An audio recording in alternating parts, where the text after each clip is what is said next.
Support comes from UT's Lady Bird Johnson Wildflower Center, featuring miles of trails and nearly 900 native plant species. More about the official Botanic Garden of Texas at wildflower.org.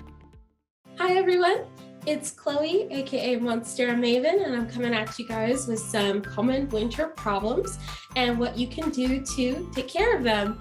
The first question I got was really big on flying pests, such as fungus gnats and whiteflies, two that are particularly common in the cooler months.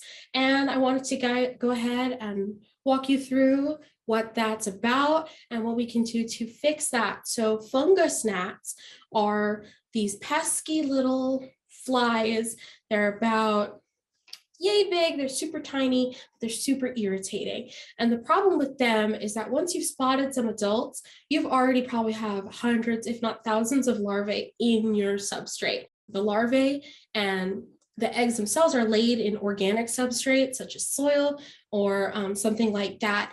And they can actually munch on the roots of your plants. Just super yuck.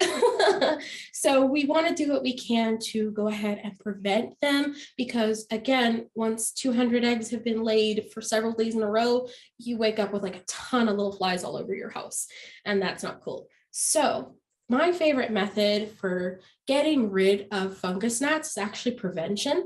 They thrive in super wet substrate. So if your substrate is allowed to dry more evenly and thoroughly between waterings, guess what? There's no suitable habitat for those gnats to lay their eggs and then develop larvae and keep that cycle going. So watering discipline is kind of the first preventative measure, but you can also use mosquito dunks. And what I do is I break it in half. I put the half in a gallon of water. I let that soak for an hour, and then I water my plants that are in substrate with that water, and that pretty much knocks out the larvae. Now, when you're treating fungus gnats, you also have to not only kill the next generation, but you have to kill the adults that are currently reproducing and laying eggs. Two ways to do that. You can try a yellow sticky tape. Basically, you put that right at the substrate as they're rising out of the substrate. They get stuck on it because they're attracted to the color yellow, and basically they get stuck there. You wait till a bunch of them are stuck on it and you toss it and keep going until you no longer see any adults flying around. If you want to automate that, and I love automation, you can actually use a catching device. I just run it at night on a timer, and it uses like blue light, and it basically catches any little weird flying itty bitties going around. Getting onto another common pest, whiteflies, contrary to their name, are actually more closely related to aphids and other phloem sucking and sapping pests. And they're actually, I would consider, a lot more problematic than the fungus gnats, which outside of their munching on the roots are relatively harmless to the plants. They're irritating to us, but they don't do much by way of causing a lot of havoc for their systems. Whiteflies and things like them actually disrupt how nutrients are able to uptake in the plants themselves. And they can introduce, because again, they make little tiny abrasions in the cell walls. So it's kind of like little poking, little pincushion holes all over. And that can actually introduce bacteria, fungus, and disease. And whiteflies specifically, their droppings, it's like honeydew, and it's really sticky, and it can actually cause like fungus. So they are a very terrible pest to have, and we want to do everything we can to address them and get rid of them completely.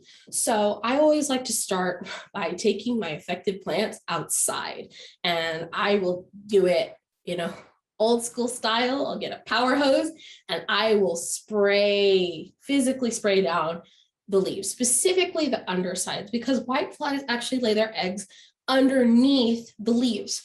So on the underside of the leaves. So it's really easy to miss them until they're floating around in your face, which is, Again, I hose them off. That will help dislodge any eggs or nymphs that might be there on a preliminary basis. And, if there's any adults hanging out, they'll go off and fly off the plant and no longer be in your home, which is a huge plus. Then from there, I like to move to treating with an insecticidal soap. I don't solely use an insecticidal soap because a lot of them are actually insecticide resistant. And a problem with that is that you could end up killing some of their predators. So that's something to consider as well. But I do use the insecticide. I'll take an old cloth, I'll spray the insecticide, and I will thoroughly wipe the undersides of the leaves. Every leaf on the plant will go down the stem, all the stems, just to very thoroughly clean off. You don't want any remaining eggs, and you certainly don't want any remaining nymphs. Prevention is the best thing that you can do. The next question that I got was about yellowing leaves and why am I losing a leaf? What's going on here? It's such a common question, and there are such a myriad of answers, but specifically in the winter time, a lot of plants, especially tropical plants, go through periods of stasis. I wouldn't specifically say hibernation for most species, but they slow down their growing a lot of times. And so what you'll see is the plant kind of begin to slow its rate of growth, the amount of water and other resources, that consumption rate will slow, and it kind of just enters a period of stasis until spring and summertime, which is more commonly referred to as growing season. That's totally normal. When looking at yellowing leaves, I would encourage you to look at what leaf is yellowing. Is it the oldest leaf? Are you seeing yellowing in the newer leaves?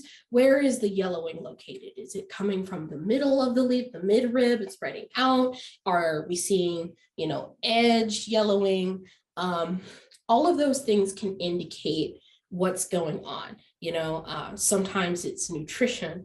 There's a lacking nutrient involved. Sometimes, again, when we lose older leaves, sometimes the plant is choosing to drop an old leaf so that it has energy to sustain newer, healthier, more efficient leaves, and also to produce more leaves. Sometimes yellowing can be due to lack of humidity, for example, which is something that is a very common problem in winter. If you live in a region like I do, super cold, super dry. So having a humidifier as a supplementary way to add moisture to your plant's environment is super helpful in preventing these kind of really crispy yellow edges, as I call them. Again, a humidifier is an excellent tool. You don't have to run it all day, but a couple of hours a day makes all the difference in preventing damage like this.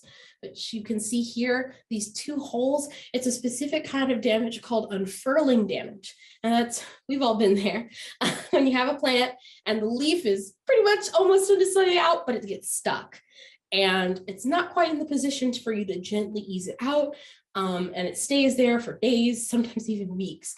That unfurling damage, when the leaf eventually hardens and expands like this regale did, it can manifest itself in these little holes like that.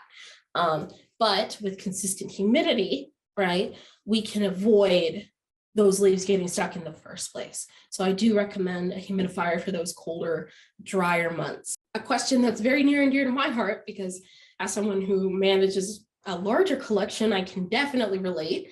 The fourth question was, caring for my plants is beginning to feel overwhelming. How can I manage? What do I do?